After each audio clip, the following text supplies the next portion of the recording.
Joining us right here on the India Development Date Direct, we've got none other than Chanda, Kochhar, Managing Director and CEO of ICICI.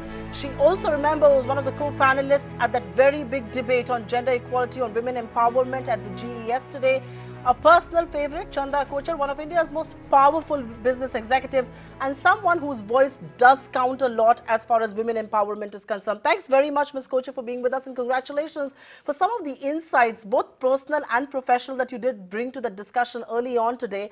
But I must begin by asking you, as somebody who heads one of India's leading banks, you are one of the most powerful business executives. I think survey after survey and issues after issues say that despite being there no dearth of role models and you being one of them, why is it that only 25% of women graduates are a part of our workforce? Is that a sorry state of affairs, and what would you attribute it to?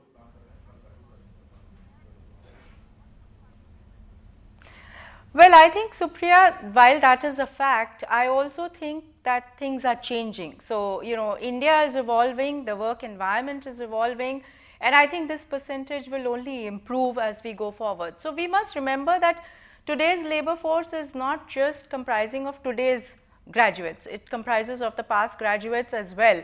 And, what is changing in India is that one, from being a country where most organizations preferred not to take women, today actually people are encouraging gender diversity and wanting to take more and more women in the workforce. The second is most corporations have become conscious of the fact that they need to create a merit-oriented organization so that women can prosper on the basis of their capability and they are not discriminated against. So I think all these things, and the third thing that is changing is women themselves want to create a career and an identity of their own. I think what is most important task that yet needs to be achieved is the comfort that women will be able to pass through that difficult life stage when they start their families. And it is here where both the organizations need to do something by creating an enabling environment, and the women need to become even more stronger in their mind to go through that period. Actually, that's very well put. It's not just about organizations, but women themselves have to perhaps get stronger to face that and to tide over those challenges when it comes to marriage and childbearing. But, ma'am, it's also challenging for a woman to manage both work and home. You've done that successfully. What would you say makes those who manage both succeed? It's tough to be at work when you're bearing a child, when you have a child at home. It's tough to be at work when you have a parent-teacher meeting to attend. I mean, those are dilemmas that I'm sure every woman goes through. What makes those who manage both actually succeed?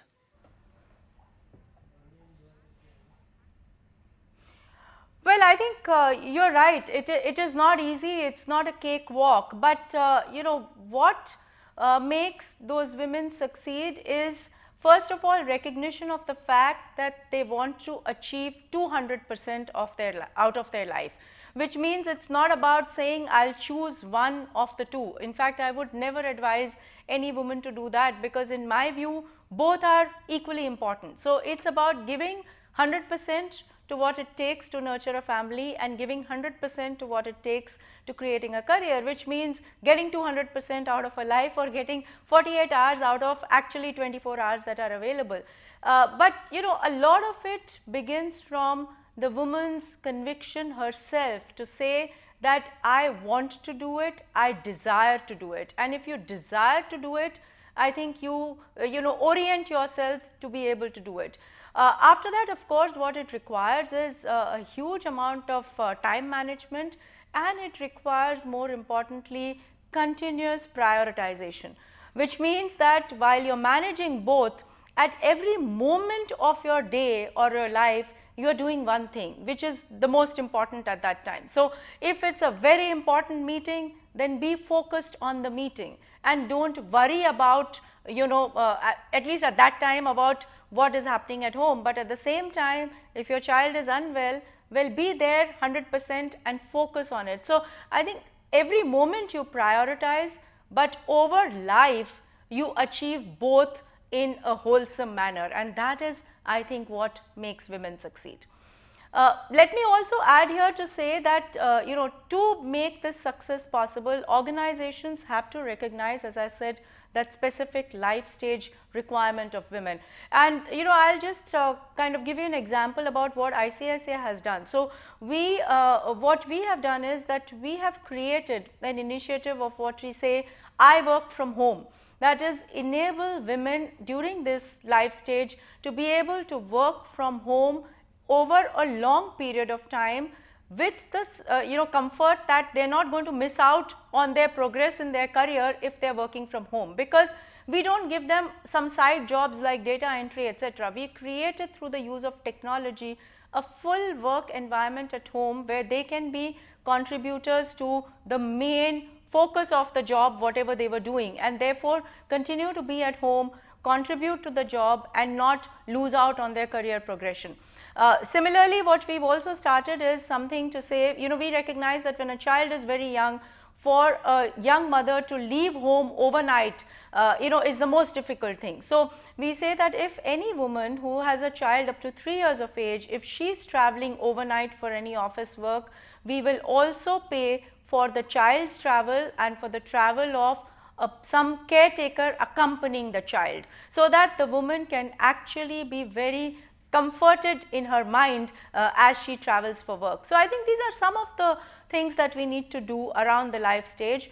Beyond that, we really need to just give women the comfort that if they work hard and if they are capable, they are going to succeed on their merit, and I think women need to have that desire in them to do it. I can't agree with you enough. It's the desire from within an enabling environment that is created by companies, and I'm glad you're doing that. I wish a lot of people in corporate India would take that cue and do something similar, because bowing out women means bowing out the rest of your workforce. But there are two takeaways from this. One, of course, is the enabling environment that you spoke about, which is created at a special stage of every woman's life. But the other also has to do with the 200% contribution that you talk about. And it's interesting that you speak about that. You have to be 100% at work and 100% at your job. Do you believe at some stage, though, and I think you're the best place to answer this because you're an achiever both personally and professionally, having raised two very, very big achievers at home and now heading ICICI, is a lot of the stress driven by the fact that women perhaps are too hard on themselves? Because is somewhere the bottom line that we've got to constantly prove ourselves? Are we a little hard on ourselves? And I'm saying are by the virtue of being a woman right now. I don't know about hard on ourselves, but I think we have to let go this feeling that it's only we who can make all of it happen. I think we have to recognize that it's everybody together who makes it happen. So if we are not at home, I think we have to have that faith that our children will actually turn out to be more independent. They will turn out to be more confident. They will actually try and do many things themselves, which we did not do ourselves because we had our mother around us all the time.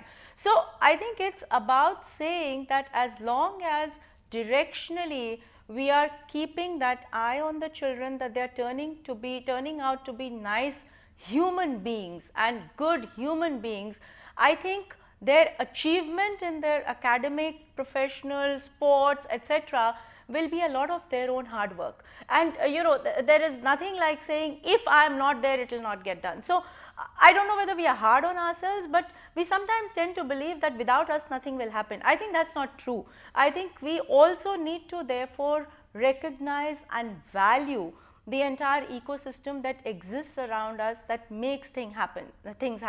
We have to recognize the contribution of, and not just the contribution, the love and affection of our spouses, the confidence of our children, the pride in their mind and head that they see their mothers progressing well. And I think it is all that enables us to move forward, and it is all that actually enables things to happen at home as well. Those are inspiring words coming from someone who has done it all, that you're not supposed to be the only one who can do it all. But this morning, what really left with me as far as the session is concerned, that at some point in the GES session you said that your daughter is your biggest inspiration. A lovely girl there, but why would you say so?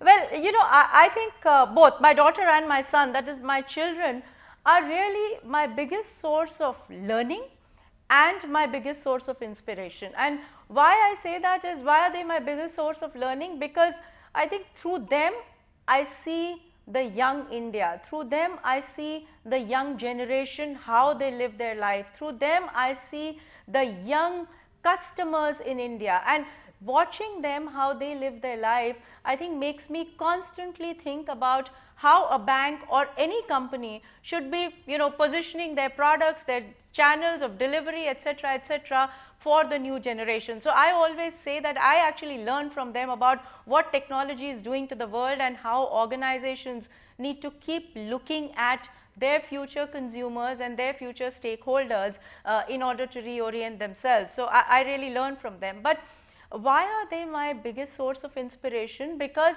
I think they have turned out to be such good human beings in spite of the fact that their mother was not around all the time. So as I say it, I was probably, I had the luxury of having my mother with me all the time when I was studying, when I was deciding about what career to take, and so on and so forth. And here, at least physically on a daily basis, I was not around. And really, they made sure that they put in their hard work. They made sure that they gave that commitment to whatever they were doing, at different stages in their life, and turned out to be good human beings. And I think that is why, I feel that they are bigger achievers than I am, and therefore they are my source of inspiration. The other reason why they are my source of inspiration is that, I've always said that it's not about saying that, oh, I got a lot of support from my family, everybody is quite okay about the fact that I'm not around, and they're quite okay about the fact that I'm working, and they've left me, to do what I'm doing. It's not that. I think the big drive for a woman comes from the love, affection, and pride that she gets from her family as she progresses in her career. So the love, the joy, the pride, the happiness that I see in the eyes of my husband, my children, I think that is a big source of inspiration to keep doing more. Oh, absolutely, it must be, and I'm sure they're very proud of what you achieved, just like you're very proud of what they've grown up to be. But do you also see a greater acknowledgement of the fact that there is a financial upside to greater participation of women in the workforce? I mean, something that wasn't talked about initially because perhaps due to our societal norms, but today there's a financial upside of women participating in the workforce. Do you perhaps see there's a greater acknowledgement of that in the Indian society?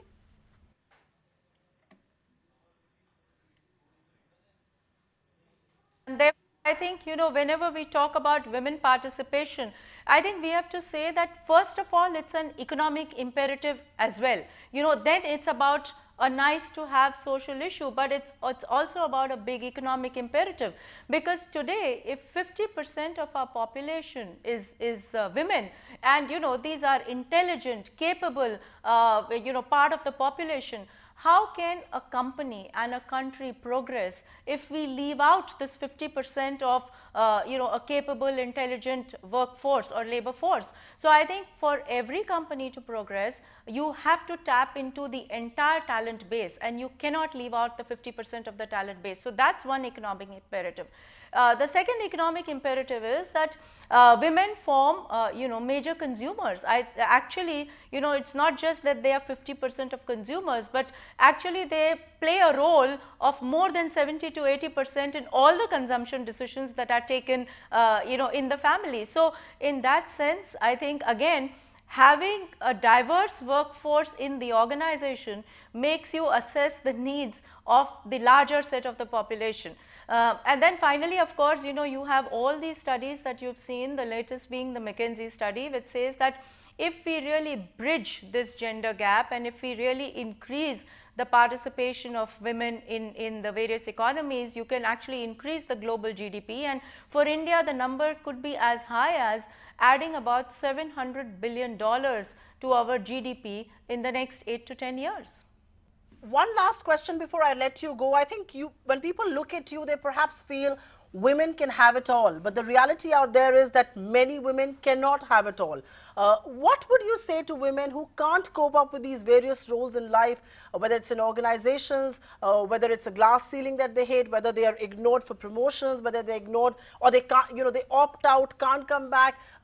What would you say to women who can't cope with personal and professional roles as someone who's perhaps had it all?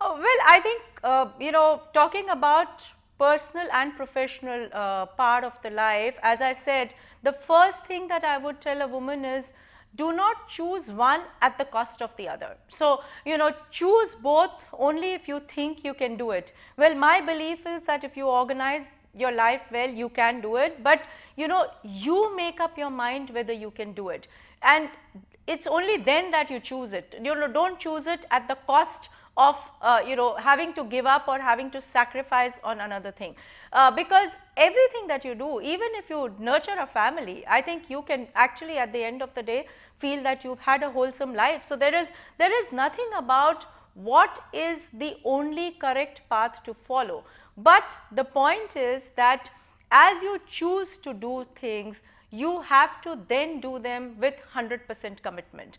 And I think if you organize yourself well, if you kind of do your time management, if you do your prioritization on a constant basis, and you're willing to give that 200% to your life, I think it's absolutely possible to have both your professional life and your family life.